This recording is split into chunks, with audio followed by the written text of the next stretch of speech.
কি বলতেছিলেন যে আমার কাছে কে আসছিল, আপনার কোন রোগী?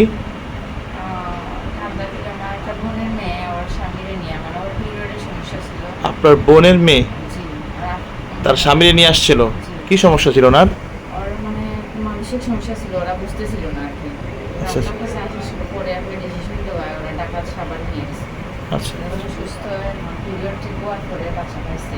চিকিৎসা নেওয়ার পরে পিরিয়ডও ঠিক হয়েছে, বাচ্চাও হয়েছে? যে বাচ্চা হয় নাই মানে 7 মাস চলে। বাচ্চা 7 মাস চলে, এর আগে বাচ্চা কাচ্চা হইতো না? জি না, বাচ্চা কাচ্চা বলতে পিরিয়ডে ঠিক আছে না।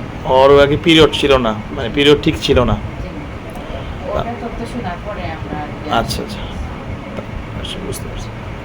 তো এখান থেকে আমার তো চিকিৎসা নেওয়ার পরে সাবার চিকিৎসা পরে পরে বাচ্চা কাচ্চা হয়েছে নাকি? জি হয়েছে।